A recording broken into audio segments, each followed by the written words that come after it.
Último vídeo dessa série por dentro da formação ISD.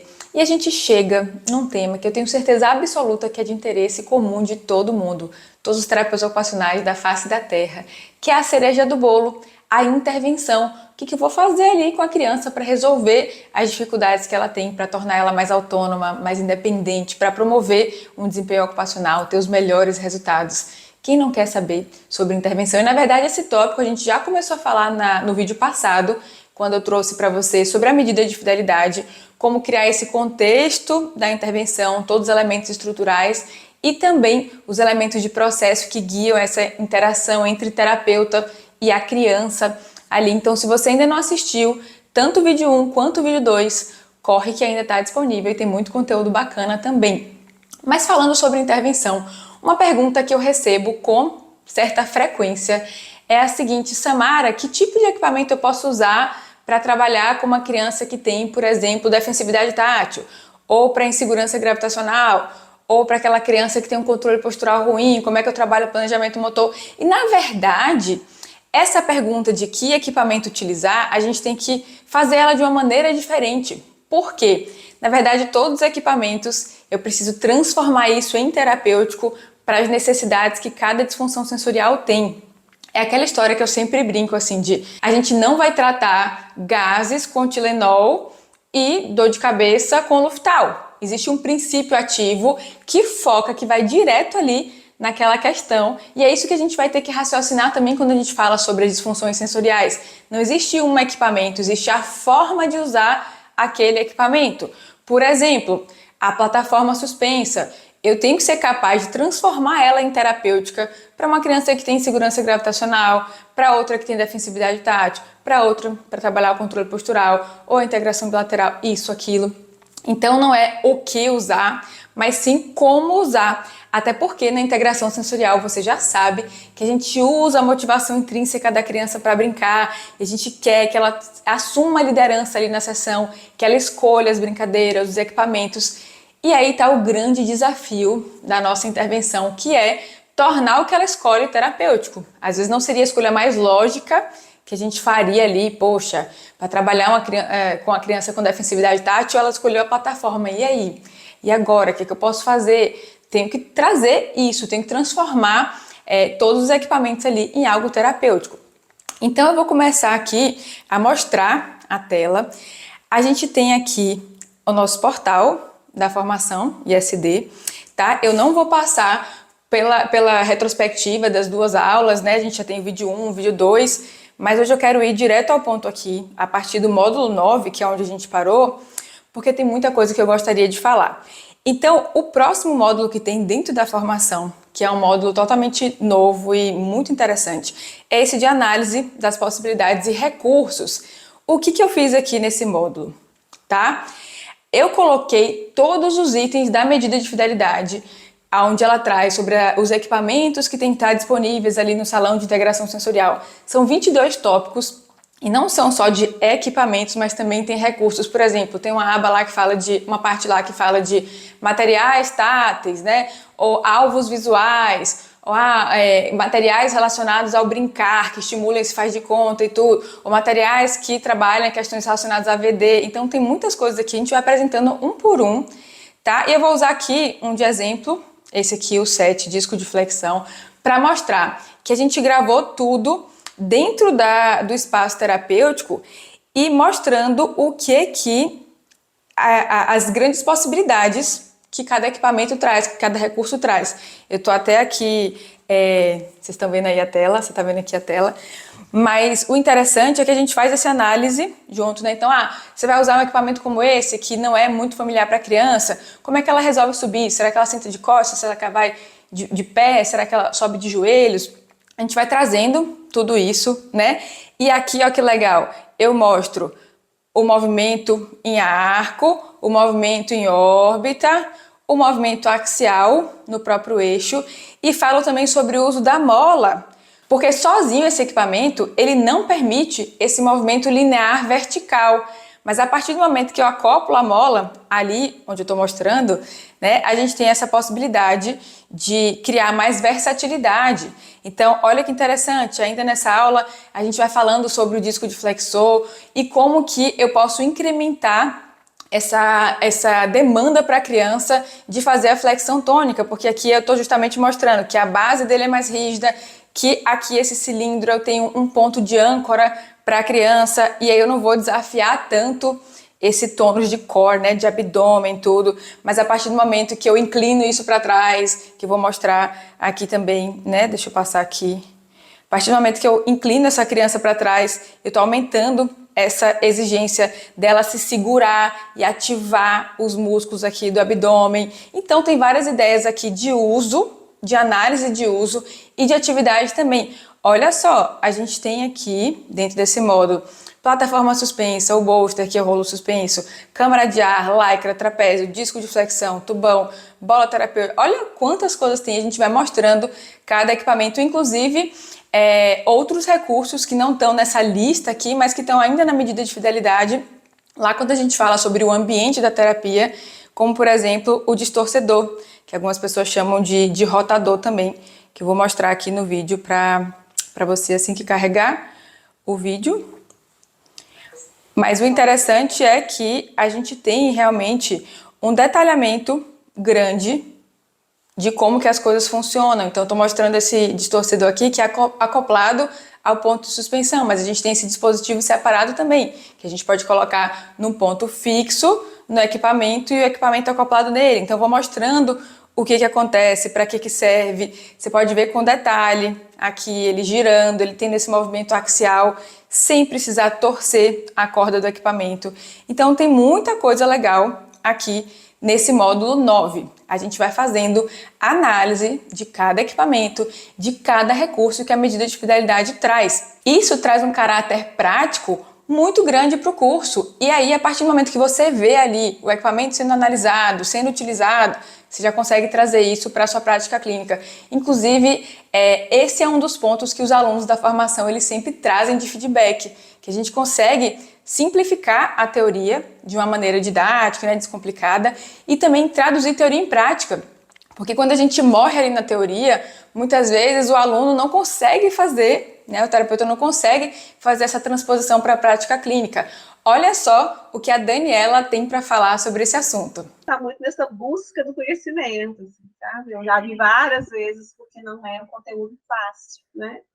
Mas a Samara, ela consegue realmente simplificar e trazer essa questão do desmitificar, né, a integração sensorial.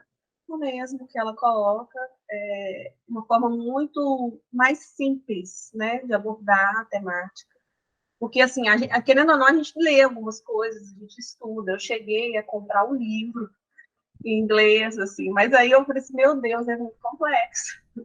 Eu preciso de alguém que possa me ajudar a fazer essa tradução aí, né? E não só em termos de tradução de inglês para português, nem é isso, mas essa tradução mesmo dos conceitos. E eu acho que ela torna isso mais simples, sabe? Com exemplos práticos, que eu acho que isso é que o profissional precisa, de uma pessoa que ajude, não com teoria apenas, a teoria é necessária, mas que consiga transpor essa questão do conhecimento teórico para a prática profissional. Muito bacana isso, né? Assim, não tem como a gente pensar numa formação que seja realmente efetiva, que traga o aprendizado para os participantes, para os alunos, se não tiver esse caráter de traduzir o conhecimento, de trazer a prática clínica à tona. Aqui na plataforma, a gente ainda tem mais 3 módulos que eu quero falar com você, mas já que a gente falou dessa questão de simplificar, de trazer para a prática, eu queria destacar algo que eu já toquei nos outros vídeos, que é sobre o método 4D, que é um método que eu desenvolvi com base em toda a experiência, dando aula para mais de 3.000 terapeutas ocupacionais, em cursos de temas diferentes, mas sempre relacionados à integração sensorial, à avaliação, enfim. E aí eu comecei a perceber o que precisa ter de ingrediente ativo ali nessa metodologia para que ela funcione. Não é à toa que eu tô com essa blusa aqui, né, que mostra o que é esse método 4D. A gente tem aqui os 4Ds. O primeiro, que tem relação com democrático, tem que ser um conhecimento que faça sentido. Muitas vezes a gente vai buscar conhecimento de integração sensorial e a gente vai vendo ali, poxa, isso daqui não me serve, não consigo entender isso. Então, qual é o conhecimento na medida certa que vai fazer a pessoa realmente aprender, que vai dar acesso, democratizar o que realmente importa para a prática clínica? Aqui, nesse D de diverso, a gente valoriza essa questão de que cada pessoa tem um jeito diferente de aprender. Então, poxa, algumas pessoas aprendem melhor lendo. A gente tem a apostila com mais de 200 páginas para a pessoa ir lendo ali, acompanhada dos vídeos e poder colocar a mão na massa, enfim. Ah, não, ela aprende melhor vendo os vídeos, tem os vídeos das aulas. Ah, não, nos encontros ao vivo, de troca. Tem muitas coisas diferentes aqui que tornam o aprendizado mais efetivo, porque a gente pega diferentes formas de aprender, a gente valoriza isso. Nós, como terapeutas ocupacionais, isso é algo que não poderia ser diferente. A gente faz isso para as crianças, por que a gente não vai fazer isso para a gente mesmo, né? E pensando nos alunos. A gente tem aqui o divertido, que é aqui esse outro D, porque já dizia a Diners, que é a criadora da integração sensorial, né? O que é divertido é integrado. Então, quando a gente traz esse caráter da ludicidade para o aprendizado, é muito mais fácil da pessoa aprender. Então, tem o que é divertido é integrado e eu brinco que o que é divertido é aprendido. Então, a gente se diverte sim, não precisa ser um conteúdo pesado. A gente traz coisas do dia a dia, vai fazendo essas relações, enfim, é muito tranquilinho. E o último, que é o D de descomplicado, que tem a ver com a didática, que também é outro D, mas onde a gente pega todo esse conteúdo que é complexo. Eu não quero romantizar e falar assim, é tranquilo, é super simples, não é, mas é possível a partir de uma didática específica, tá? Então, a formação ela segue esse método 4D aqui. E tem muitas outras coisas também dentro da formação que depois a gente vai falar, mas eu queria mostrar os próximos módulos aqui para você. O módulo 10, Princípios Gerais da Intervenção. Aqui é quando a gente cria o terreno para depois a gente falar lá no módulo 11 sobre a intervenção direta. Então a gente tem aqui, quando que eu uso integração sensorial? Isso é uma pergunta também que muitas pessoas fazem, de como é que eu sei que eu tenho que usar IS? Porque não é só porque eu fiz a formação, eu tenho todo o conhecimento, eu tenho a sala, eu tenho isso, eu tenho os equipamentos e tal, que eu vou ter que fazer IS. Não. É aquela história do Luftal e do Tilenol. Eu vou fazer a IS para quem tem transtornos, né, de processamento sensorial ou disfunções de integração sensorial. Então a gente vai problematizando isso aqui. Quais são os princípios, os objetivos da terapia de integração sensorial de IERS? Como é que eu penso nas experiências sensoriais? Muita gente me pede isso, Samara, me explica aí o que é input sensorial excitatório, inibitório, o que eu uso e tal. Né? Desafio na medida certa, respostas adaptativas. Não tem como a gente falar sobre intervenção sem falar sobre esses princípios que são chave para a gente conseguir conduzir ali, né, a terapia, o contexto do brincar, esse fluxo da sessão, que é o início, meio, fim. A sessão ela não acontece de maneira arbitrária.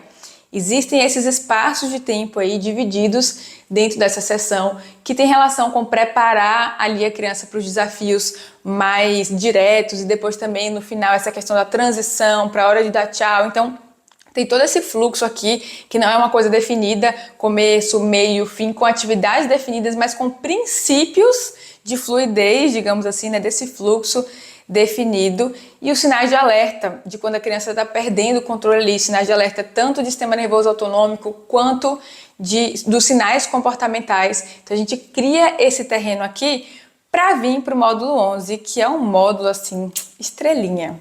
Um dos que deu mais trabalho aqui para poder fazer, mas também um dos que tem muito valor, assim, porque a gente pega a intervenção direta para cada padrão de disfunção. A gente começa aqui falando da arte da terapia, então como ser esse terapeuta artístico, quais são as estratégias para criar essa relação de confiança ali sua com a criança, como é que você usa o seu corpo, o seu tom de voz, os seus gestos, enfim, tudo isso. E depois a gente passa para a ciência direto. Tanto arte quanto ciência são muito importantes, tem peso igual aqui, porque a gente não vai conseguir trabalhar a ciência se a gente não tem uma relação de confiança com a criança. Mas na ciência a gente vai pegando, intervenção para insegurança gravitacional. Eu vou saber qual experiência sensorial provocar, que tipo de resposta adaptativa buscar, isso para cada coisa, Aversão ao movimento, defensividade tátil, né, uma consideração aqui sobre hiperrespostas. Depois intervenção para as hiporrespostas, para percepção sensorial, controle postural tônico, controle postural dinâmico, reações de equilíbrio diretamente. Olha aqui, Não tem como ser mais detalhado, não tem como ser mais específico. Se existir alguma receita, não é a receita, mas quais são os princípios ativos desses remédios, digamos assim, para cada tipo de disfunção, tá aqui. Tá aqui, é um conteúdo super aprofundado, um conteúdo que o que tá aqui nesse módulo, você precisa ter assim, ó, em mãos na hora de atender a criança, tem que colocar na cabeça, tem que estar tudo isso em mente, porque vai direcionar todo o seu raciocínio durante a terapia ali, tá? E aí a gente finaliza com o módulo aqui, que é esse módulo 12, de parece integração sensorial de IERS, mas não é. Porque tem muita gente confundindo aí, dizendo que está fazendo IES, na verdade está fazendo uma estimulação sensorial, ou usando uma dieta sensorial, ou usando algum recurso. Ah, eu botei para ele colocar um colete ponderado em tal momento ele em casa ou na escola, isso é integração sensorial. Não. Pode até promover a integração sensorial enquanto processo neurofisiológico, mas não é a terapia de ERS, tá? Então esse módulo aqui é um módulo para fechar todos os conteúdos de maneira mais clara. Né? E a gente vai falando de algumas coisas que tem também dentro da formação, além desses 12 módulos, de mais de 60 horas de conteúdos. Eu citei a apostila, que tem mais de 200 páginas e que é uma apostila viva, porque eu quero que você se engaje, que você seja ativo, coloque realmente a mão na massa. Então a gente traz nessa apostila o que a gente chama de aceleradores de raciocínio clínico, né? Onde eu trago desafios, exercícios de reflexão, exercício de fixação, exercício de ação. Tem um bocado de exercício para quem quer realmente extrapolar a bolha do aprendizado mínimo ali de 10%. Estou assistindo passivamente, lavando louça, peguei meu celular, estou rolando aqui o feed do Instagram. Não, aqui você vai conseguir se engajar, tá? E a gente tem também outros aceleradores de resultado. Por exemplo, a gente tem um projeto chamado Projeto DDDM, que é quando você vai conseguir aplicar toda essa forma do DDDM, aqueles 8 passos que a gente já passou lá nos vídeos passados, na prática clínica com o caso clínico real. Então eu vou trazendo as informações, você vai colocando, todo mundo vai usar primeiro o mesmo caso clínico para ter um modelo, tá? Então eu vou trazendo as informações, você vai elencando o que colocar, que horas na tabela e tudo, manda isso para mim, vai ter essa validação, certo? E a partir daí você fica com um modelinho pronto para você adaptar para os pacientes que você vê na prática clínica. Então esse projeto DDDM é algo que traz o raciocínio clínico na prática mesmo. A gente também tem o encontro D, que são encontros ao vivo que a gente vai discutir caso clínico de vocês, de alunos. Então, poxa, quem quer mandar um caso clínico aqui, vamos pegar início, meio, fim, vamos pensar no DDDM, vamos pensar em como conduzir a avaliação, que tipo de dados eu tenho, não tenho, a intervenção, certo? Então, são encontros ao vivo para a discussão de caso clínico. A gente tem o ginásio D, que é o grupo de WhatsApp, a nossa comunidade para troca com outros terapeutas. Eu sempre falo, participem, se engajem, não só trazendo as dificuldades, mas também trazendo o que funcionou, o que deu certo, o que está indo legal, como é que vocês estão conseguindo estudar, tudo isso também.